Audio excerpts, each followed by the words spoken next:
gjykat apeli, gjykat lartë, e më pas, gjykat kushtetuese kërkoni një rrugë të shkurt. Dihet se si ishte përfundimi. E para kjo. E dyta, Vetëm në këtë mes kemi pastaj dalim te vendimi për Velia, nëse këtu hapi një debat, por gjykata kushtetuese mund ta shpjegoj edhe atë, jo, s'ka lidhje, janë dy gjëra të ndryshme, por mund ta them edhe atë. E dyta, për këdo që mbas edhe mund mos ketë shumë njohuri nga drejta kushtetuese, e me radhë, një gjë është e thjeshtë. Njeriu i cili është ose që pretendon që të jetë i cënuar në të drejtat e veta është Zonja Balluku. Është në procedim, është në mas, e me radhë. Dhe rregulli i gjykatave, i sistemit gjyqësor është ai që pretendon të jetë i cënuar. Po s'është pjesë e sistemit gjyqësor gjykata kushtetuese, dhe këtu do të jemi si korrekt. Është i njëjti rregull, këtë më lër të ta them. Se me reformën zgjedhata me një reformë.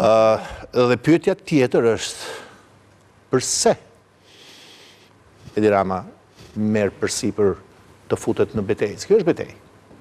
Juve thatë numri 2, jo, në fakt, kjo është betejë numrit 1. Padini ka bërë Edi Rama. Pra është betejë. Pasë shkallë e madhe, betejë, por është përplasje. Ashtu. Dhe të kërkojë një mas për kryeministrin. Pra, po nuk është ky rasti. Logjike kjo? Nuk është ky rasti. Pra, kjo ndërfutja brutale për mendimin tim e kryeministrit. Pse është nuk kur ai ka bërë një padi? Ka drejt bëj një padi? Ai ka të drejt bëj një padi, po që të bëj një padi, çështja është do duhet të ndihet aktualisht i cënuar. Ose pastaj ai mendon që mund të cënohet në të ardhmen. Po normalisht pse jo?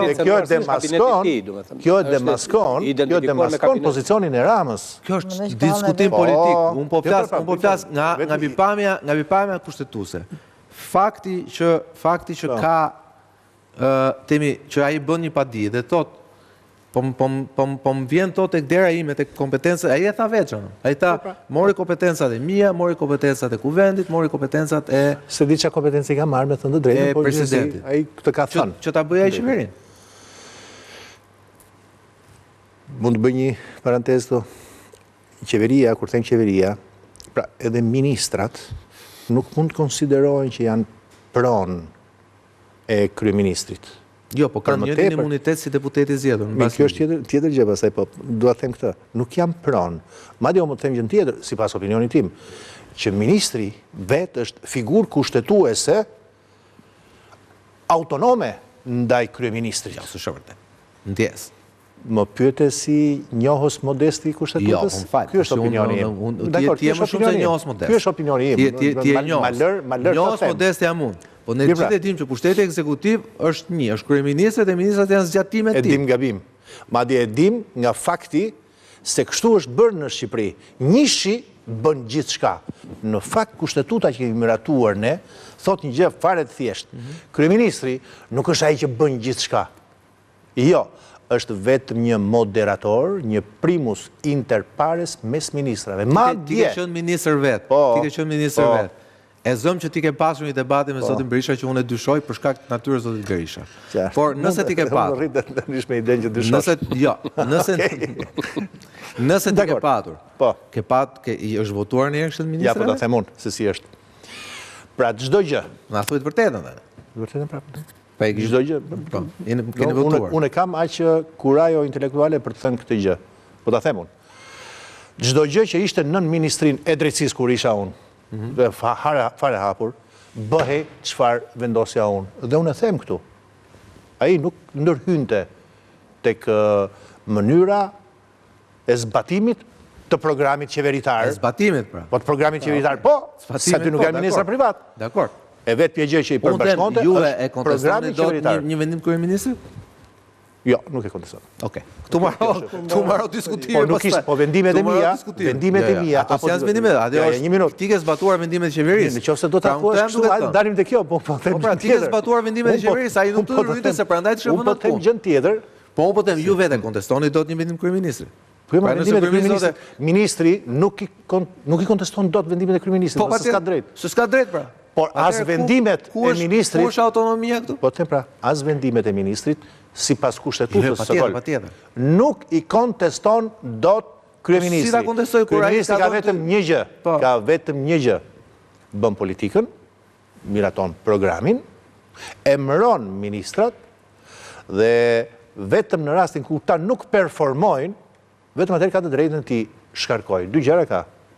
O i emëron, o i shkarkon. Ose i shkarkon gjykata Ajo, se nuk është shkarkuar. Tani, të jemi korrekt. Pezulluar. Ajo se, ashtu, pezullimi është diçka tjetër. Zonja Balluku është ende sot, zëvendës kryeministër, edhe ministër. Është pezulluar për një akt të natyrës juridike, gjyqësore. A mund kontestohet kjo? Është de jure, po de facto nuk është. Nuk mund ta. Atëherë, modestisht mund t'jap vetëm këtë këshill, mund të kontestohet, po me këtë procedurë. Procedurën që kanë bërë të tjerët më. Ankohesh në apel, ankohesh në gjykatë lartë, dhe vetëm pasi e zauron rrugën gjyqësore, sepse çështja është gjyqësore, atëherë mund të shkoj ajo vetë. Pra ne u thashë, pyetja është pse futet Rama si fandis pa fi? Unë kam një ide. Ai mendon, Unë kam një ide. kam përshtypjen mendon që tashmë ka ardhur ke pragu, se ky është zgjidhja vetme. Ajo po, se interpreton ti politikisht, por nëse e heqim mundohemi ta zbejmë vlerën politike, ta lejmë në akt politik. Apo tenton Rama të hapi një precedent në këtë rast. Unë mendoj që ai më shumë ka hallin e tij se sa të zonjës Balluku. Edhe ju e keni me ngarkesa personale. Këtë e thash veti pari. Ideja është tu, se sigurisht unë e thash në editorial, po doni merrni dëgjoni editorialin. Puna është nga pikpamja ligjore dhe kushtetuese, apo tenton kryeministri tot, shiko, nëse deri dje thonit që ku diun me Berishën do përdorim komisionin Xhafa për të reformuar drejtësinë. Kësaj radhe, mos po e çojmë në gjykatë kushtetuese në mënyrë që të jetë gjykata kushtetuese dhe rightfully so thonë anglezët. Pra, me drejt, gjykata kushtetuese ta vendosi, mirë apo keq, çon si ka, në favor apo jo të Ramës, po ta vendosi ajo nëse ka të drejtë Rama, pra nëse ka të drejtë ekzekutivi, politika, apo ka të drejtë gjyqësori mbi politikën. Situata ka ecur ai shpejt sa që Ramas nuk i pret puna me komisionin Xhafaj, se thashë edhe brenda Partisë Socialiste, edhe ky komision që thoni ju, patjetër që ka anësinë e tij dhe nuk besoj se është krau i pastër i Ramës, dhe unë mendoj që Rama është gjetur para një situate shamat, prandaj është detyruar të shkojë drejt në gjykatë kushtetuese, dhe deklaratat që mbajti Pardie mua nuk më pëlqyen, sepse unë kam thënë gjithmonë që jam haptas në krah të Spakut dhe kam thënë që Spaku do shkruaj vërtet historinë e politikës shqiptare. Rama nuk e ka parashikuar të dilte situata nga dora, sepse është përpjekur gjithmonë të ketë një menaxhim. Ti dali nga dora apo ka kuptuar që ndoshta duhet ta kishte çik dorën më shumë brenda? Jo, i ka dalë nga dora sepse nuk mendoj se është vetëm pjesë e Spakut, ka edhe elemente të tjerë që ai nuk arrin dot i kontrollojë. Për shembull? Qoftë të Partisë Socialiste, por qoftë ndoshta edhe në një faktor ndërkombëtar që ka një vizion të caktuar për ndrimin e klasës politike shqiptare.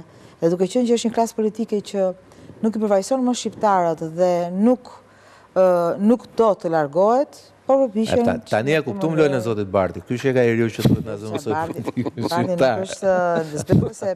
Besoj se unë e folëm që para kur ishte pushimi, nëse ikën Berisha, Partia Demokratike është një tokë e djegur. Nuk besoj se mund të ketë asnjë që ta arrit ta mbledhë, sepse ai e ka vrarë ai shumë Berisha, ka vrarë ai shumë shpirtin e asaj partie, saqë është pak kthim mbrapa. Okej. Mirë, unë ju falenderoj që ishit me mua, faleminderit Prisita, faleminderit Engelet, faleminderit Martin, faleminderit Roland për këtë bisedë që sigurisht do të vazhdon. Në fakt, tema është shumë e nxehtë, pikërisht dërgimi i padisë së kryeministrit në gjykatën kushtetuese, do jetë temë e cila do të diskutohet edhe në sondazhin ton Zëri Shqiptarëve sot në orën 22. Po jap një test vogël. Po jap një test përgjigjen e pyetjes parë, si e vlerësoni mendimin e GKO-s për pezullimin e numrit 2 të qeverisë.